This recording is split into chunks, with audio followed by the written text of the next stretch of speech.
Hey guys, what is going on? It is TheNificated here, and welcome to a Modern Warfare 3 commentary, which is in fact my round 2 submission for Boho Ninja's commentator tournament.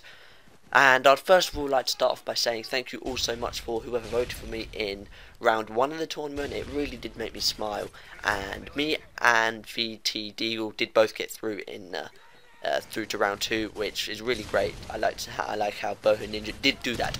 Anyway, the gameplay you're watching in the background is in fact some Modern Warfare 3 ACR gameplay on the map Village, and I did go on the Moab streak here, but unfortunately I didn't actually get the Moab because some guy knifed me in my genitals area because he wanted to touch me.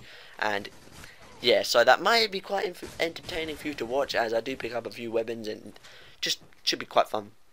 See, here we got Striker. Anyway, this commentary I would like to talk about like my Call of Duty history, because we all have Call of Duty history. Because forget the Romans, forget the Greeks, Call of Duty history.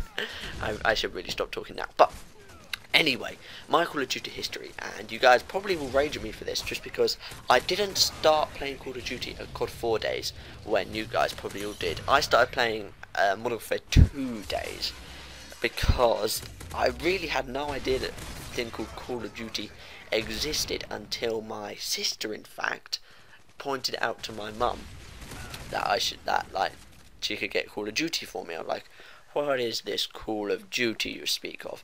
But now I wouldn't have thought that. I'd be like, and, okay. Anyway, yeah. So I remember being ill one day, and there was nothing to do, because just nothing to do. Laying on the sofa, just watching Zack and Cody or whatever it's called, and yeah. And I remember my sister like texting my mum saying like, you should get Tim the new Call of Duty, and she went out and bought it. Sorry about that. And I really didn't like it in the first place. I played single player and I was not fixed on it one little bit for some reason, and then I had a little break from it just because I was fed up, I was feeling ill, then I had a break, and I came back in like a few hours later to actually really enjoy it. And I was just on single player until I found out that there was actually a multiplayer side of it. I knew there was split screen, but I didn't know there was like online with like millions of other people. So I made a PlayStation account called, it was Turbo Tornado or something like that. How cool is that? But Turbo Tornado. Add that. And yeah, so I played that. I couldn't stop playing it. Played it with all my mates, and then it came to Black Ops days, and I didn't get Black Ops on the day of release just because, frankly, I was pumped for it because like all the trailers and stuff. Because that game is the best one. I can't wait for Black Ops 2. But I got it for Christmas. I remember like saying, I really wanted to get it, all my friends have got it and everything on my friends list. They were inviting me, trying to mock me, seeing as I didn't get it. Anyway, yep.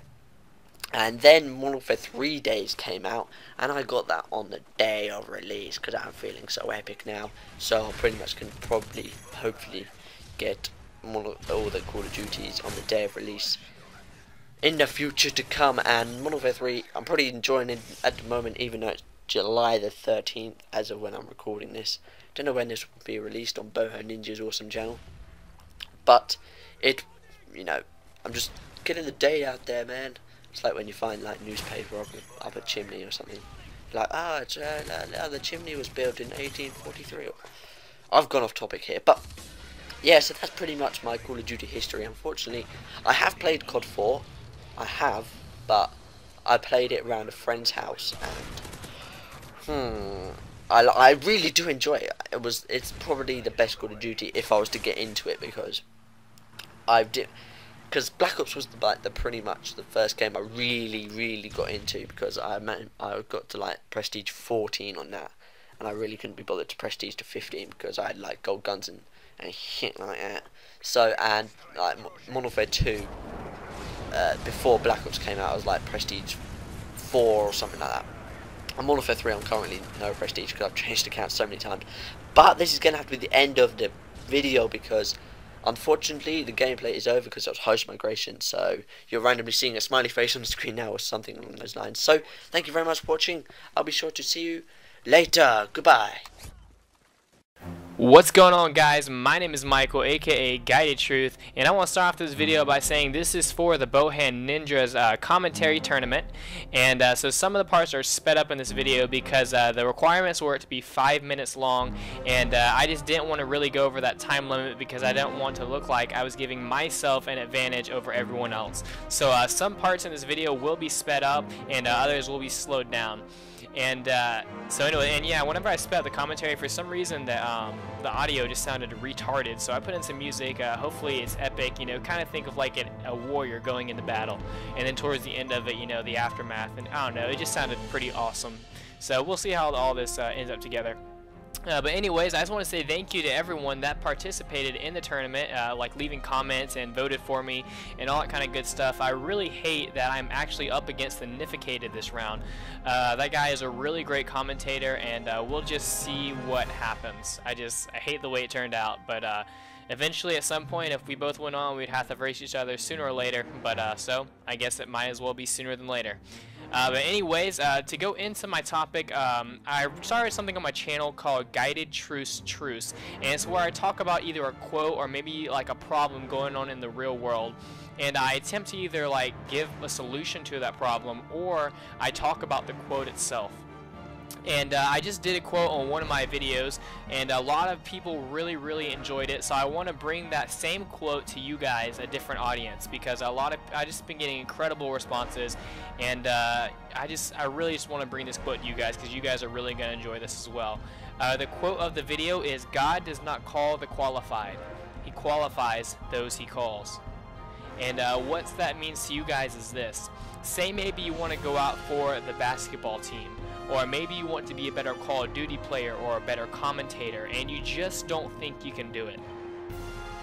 The point of that is go out there and do it anyways, because whether or not you look qualified, whether or not you sound qualified, or anything like that, if God is in it, he will qualify you and you don't have to worry about it. Now, I understand that a lot of people here are not believers in Christ and all that kind of good stuff, but you know, the teachings of Christ don't necessarily change. The only thing is that you're just not going to have him necessarily on your side. But principles never change. So certain laws, like the law of sowing and reaping, if you sow, you're eventually going to reap. So, you know, if you sow good stuff, you're going to reap good stuff. If you sow bad stuff, you're going to reap bad stuff. So the difference is you don't necessarily have God's blessing, quote unquote, but it doesn't mean that the principles aren't the same and they aren't true. And so with that being said, it can work for you guys like this. Basically, the whole point of it is just go after whatever you want to in life, whatever that may be. Say like you want to be a doctor, so you're thinking about going to college to be a doctor, maybe a neurosurgeon or something like that, but you just don't think you can do it. You can either let the facts get to you, or you can go out there and prove them wrong. See, adversity causes some men to break, but others to break records. And I believe that my subscribers and people in the Modern Warfare 3 community are those people that can break records, that can look fear straight in its face and say, you know what, bro, you have a hold on me right now, but you won't forever. I'm going to prove you wrong. You know, whatever the case may be. Like I said, you know, I've talked to a lot of guys who don't think they're a really good commentator over YouTube. You know, I've talked to a lot of guys who don't necessarily believe in themselves. And the point of the quote, you know, God does not call the qualified, he qualifies those he calls, is this: whatever the case may be, if you want to do something, go out there and do it. Be headstrong about it. Don't let anyone tell you or give you crap and say that you can't, because the truth of the matter is that you can. And a lot of people don't hear that enough in life. They just don't. And I'm tired of it. I'm sick and tired of seeing incredibly talented people like go to waste because someone's telling them that they can't do something or whatever the case may be. It really annoys me and it gets me fired up, because the greatest potential in the entire world is in our graveyards, because those people that have like the cure for, I mean like the cure for AIDS, whatever, he's in the graveyard right now because no one gave him a chance, because someone told him he wasn't worth anything. You know, I just don't want to live a life wasted, and I don't want you guys to either. So that's the point of Guided Truths. It's, you know, me explaining, you know, like a quote to you guys or something like that. Just some things that I see. I'm not trying to preach at you, so please don't think I'm trying to do that. And I'm just trying to, I guess, share my heart with you guys. And yeah. Anyways, the commentary comes soon in here. Love you guys. Adios.